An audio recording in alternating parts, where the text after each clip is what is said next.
Details చూస్తే corona మహమ్మారి మరోసారి ప్రపంచాన్ని వణికిస్తుంది. మహమ్మారి రాకుండా పోయిందనుకుంటున్న తరుణంలో మళ్లీ విజృంభిస్తుంది. ఈసారి JN.1 పేరుతో వ్యాప్తి చెందుతుంది. ఈ కొత్త వేరియంట్ యూపీ, కేరళలో స్పీడ్గా వ్యాపిస్తుంది. మహమ్మారి కారణంగా గడిచిన 24 గంటల్లో 5గురు మరణించినట్లు తెలుస్తుంది. అలాగే 127 కేసులు నమోదైనట్లు అధికారులు తెలిపారు. దీంతో మాస్క్ తప్పనిసరి చేశారు.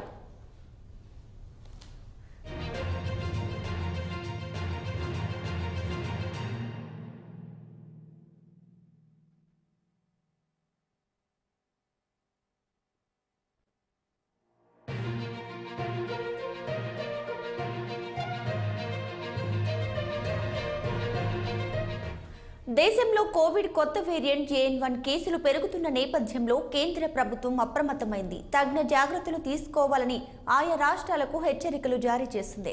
కేరళలో ఇప్పటికే కొత్త వేరియంట్ కేసులు నమోదు కాగా తెలంగాణలోనూ 5 కరోనా పాజిటివ్ కేసులు నమోదైనట్లు అధికారులు వెల్లడించారు.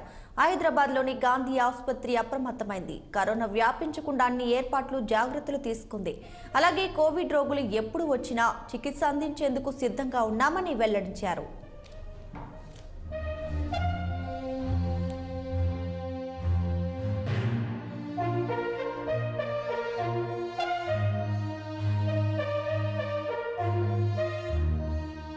కేంద్రం సూచనలతో అప్రమత్తమైన అధికారులు నియంత్రణ చర్యలు చేపట్టారు. కేరళలో ఇప్పటికీ కొత్త వేరియంట్ కేసులు నమోదు కాగా తెలంగాణలోనూ 5 కరోనా పాజిటివ్ కేసులు నమోదైనట్లు అధికారులు తెలిపారు. కరోనా వ్యాప్తి నేపథ్యంలో శబరిమలకు వెళ్లే భక్తులు జాగ్రత్తలు తీసుకోవాలని మంత్రి దామోదర రాజనరసింహ సూచించారు.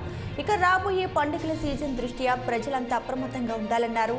మరోసారి నిబంధనల ప్రకారం మాస్కులు ధరించాలని కోరారు.